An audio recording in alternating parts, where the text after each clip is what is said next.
Well, hello again, everybody. This is going to be another video for another book that I went and got to read to my little grandson, Liam, who should be turning 4 months very, very soon. I am really, really surprised out there. As of today, I got 116 views for the last book that I read to Liam from the Mouse Have a Cookie Valentine's Day book. This one here is a tearjerker. It always has been to me. And this book here is kind of special.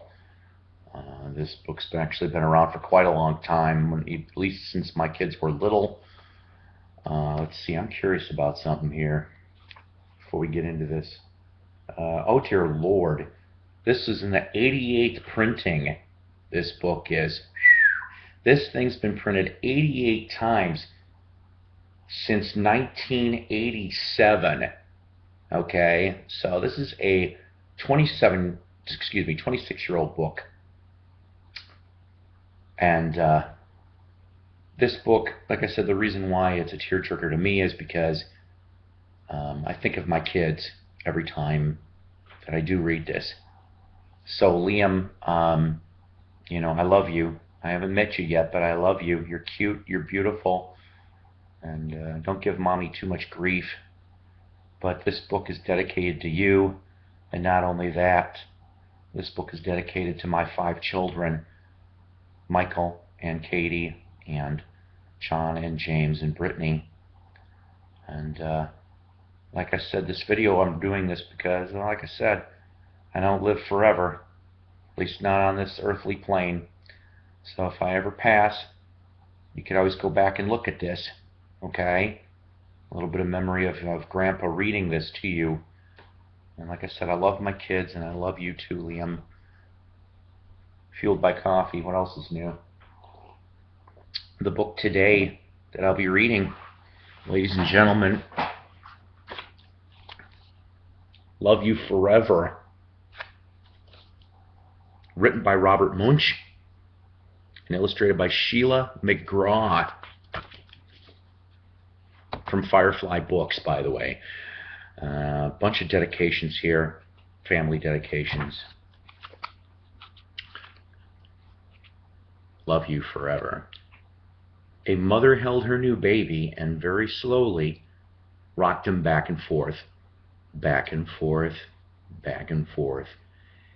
And while she held him, she sang, I'll love you forever. I'll like you for always. As long as I'm living, my baby you'll be. See? Reminds me of a few times that when my babies were little, my first 2 are colicky. And the only way they could go to sleep is if they laid on my stomach or over my shoulder. The baby grew. He grew and he grew and he grew. He grew until he was 2 years old. And he ran all around the house. Oh boy, do I know what that is. He pulled all the books off the shelves. In my case, all the records off my shelves too. He pulled all the food out of the refrigerator, and he took his mother's watch and flushed it down the toilet. Sometimes his mother would say, "This kid is driving me crazy." Here's some photographic evidence. Boy, have my kids done this. Each and every one of them. Hey, look, it's TP. Party streamer. Yeah, they did. But at night time, when that 2-year-old was quiet, she opened the door to his room, crawled across the floor, looked up over the side of his bed, and if he was really asleep, she picked him up and rocked him back and forth, back and forth, back and forth. And while she rocked him, she sang, I'll love you forever. I'll like you for always. As long as I'm living, my baby you'll be.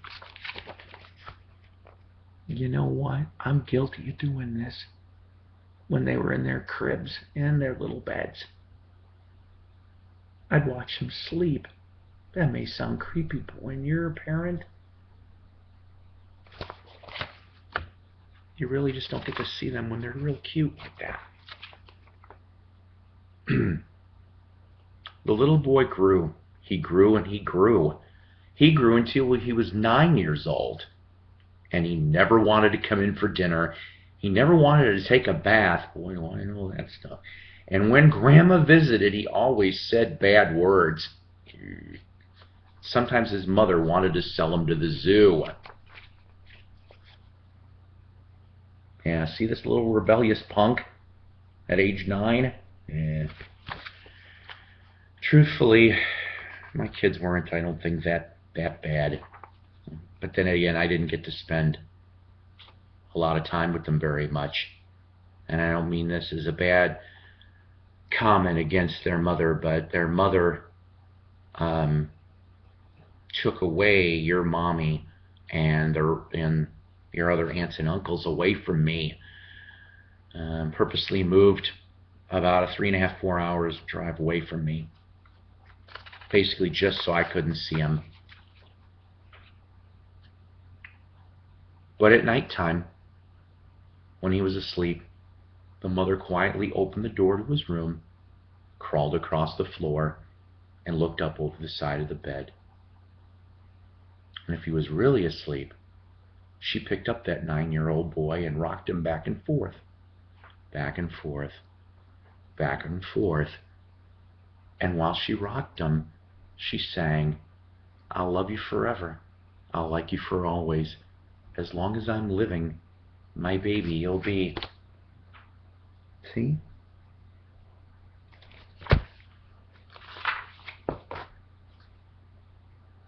The boy grew. He grew and he grew and he grew. He grew until he was a teenager. He had strange friends and he wore strange clothes and he listened to strange music. Although I liked some of it. Sometimes his mother felt like she was in a zoo. That's how I feel like sometimes in my household. Look at this kid here trying to be all this, like you, like it very much. I'm down with the sickness. Hoo-ha, hoo. Bad impression of Elvis singing a little Toxicity. "Why'd you leave your keys on the table?" "'Cause you wanted to, thank you." But at nighttime, when that teenager was asleep, the mother opened the door to his room, crawled across the floor, looked up over the side of the bed, and if he really was asleep, she picked up that great big boy and rocked him back and forth, back and forth, and back and forth. And while she rocked him, she sang, oh, you know the words by now, "I'll love you forever. I'll like you for always. As long as I'm living, my baby you'll be." See? She's getting older and he is too. But love doesn't hold age boundary, does it? It don't. That teenager grew.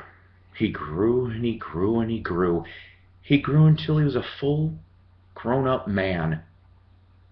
And he left home and got a house across town. See? Small towns, big towns. When the one leaves the nest, it still feels empty.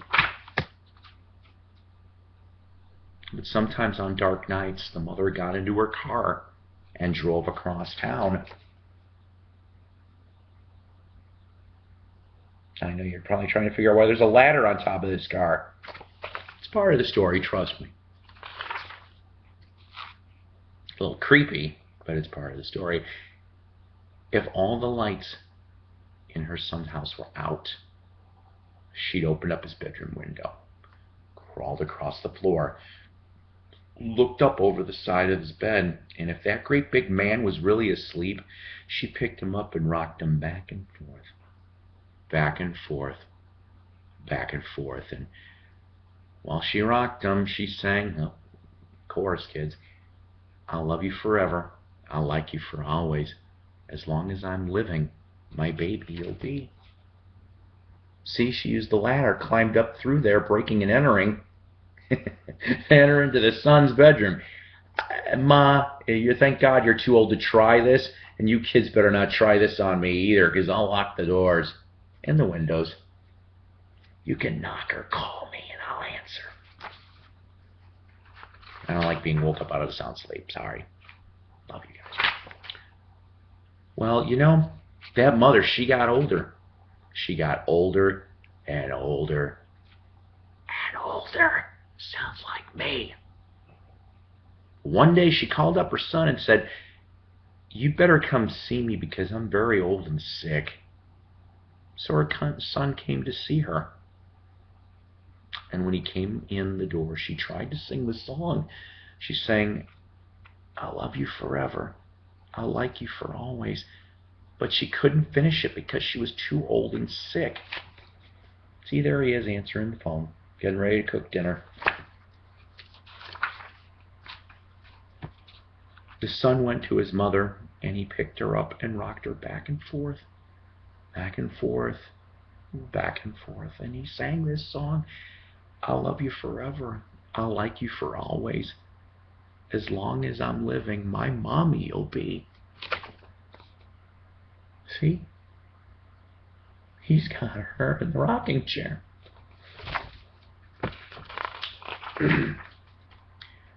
When the son came home that night, he stood for a long time at the top of the stairs. See? Cat's there waiting for him too, because the cat's probably saying, meow, you haven't fed me for the last weekend. I've had to go live off the dead mice and Fritos in your bed. Mice and Fritos are never a great combination. Then he went into the room where his very new baby daughter was sleeping. He picked her up in his arms and very slowly rocked her back and forth, back and forth, back and forth. And while he rocked her, he sang, I'll love you forever. I'll like you for always. As long as I'm living, my baby you'll be. And that's what he did.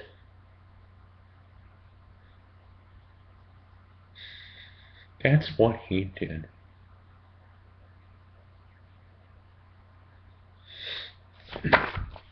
Anywho,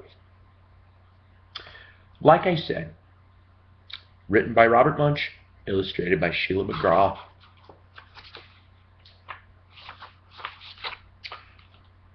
And it's a Firefly book, so go to fireflybooks.com for you people out there and get some more information on not only this book, but other ones too. I'm getting older.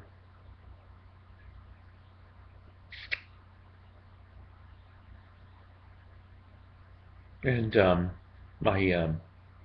you know, your mom and your aunts and uncles were a very big part of my life and still are. And I know I haven't been a very good father, but I did the best I could. And I'm going to be about the best grandpa I can be too. Okay? I love you, Liam, and I love your mommy. Love her, please, and love your daddy. Just be a good kid, okay? And I love you so much. I'll be doing another one of these soon for you. Till then, see ya.